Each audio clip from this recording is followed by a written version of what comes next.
En attendant les élections législatives et municipales annoncées au premier trimestre 2026, les Camerounais sont d'ores et déjà fixés sur la date des élections sous agenda en 2025. Mes chers compatriotes, l'année 2025 ouvre la voie à une nouvelle saison d'échéances politiques. Le calendrier électoral prévoit l'organisation de l'élection présidentielle et des élections régionales. Comme par le passé, ce sera un grand moment de la vie nationale. Saisissons cette opportunité pour consolider notre démocratie. Consolidation de la démocratie, c'est l'objet même du combat mené par les Camerounais depuis l'avènement du renouveau national et particulièrement depuis le début des années 1990. Sous aucun prétexte, le président Paul Biya ne s'est jamais dérobé à son engagement, même en temps de crise aiguë comme en 2020, au plus fort de la pandémie du Covid-19. Il a fait tenir pas une, pas deux, mais 3 consultations électorales. Les élections législatives et municipales couplées du 9 février et les toutes premières élections régionales au Cameroun le 6 décembre suivant. Conformément au code électoral, les collèges électoraux viennent d'être convoqués au chef-lieu de chaque département le dimanche 30 novembre 2025 à l'effet de procéder à l'élection des conseillers régionaux.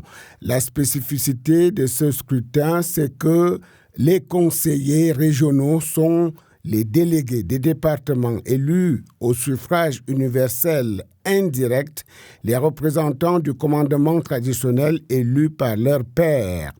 Plus loin, le code électoral dispose que les délégués des départements sont élus par un collège électoral composé des conseillers municipaux. Les représentants du commandement traditionnel sont élus par un collège électoral composé des chefs traditionnels de premier, deuxième et troisième degré autochtones, dont la désignation a été homologuée. En signant le décret de convocation des collèges électoraux le 1er septembre pour l'élection des conseillers régionaux le 30 novembre 2025, le président de la République, Paul Biya, un bon légaliste, a respecté l'intervalle de 90 jours au moins prescrit par la loi, soit l'article 86 alinéa 2 du Code électoral. Avant les régionales, en fin novembre, c'est donc l'élection du président de la République au suffrage universel direct qui va mobiliser les Camerounais le 12 octobre 2025. Les mêmes causes produisant les mêmes effets, les absents volontaires, autrement appelés boycotteurs de 2020, seront également hors course lors des régionales de 2025. Conséquence numéro 1. Conséquence numéro 2, en plus de la pression suscitée par l'élection présidentielle, une autre pression vient de s'ajouter aux leaders des partis politiques engagés ou désireux d'être partie prenante du processus démocratique au Cameroun.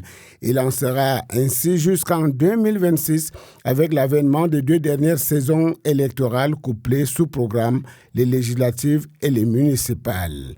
Autant le dire pour tirer la sonnette d'alarme à l'intention de ceux qui souhaitent rattraper le train à grande vitesse de la démocratie. Au Cameroun, il est de la démocratisation comme de la digitalisation.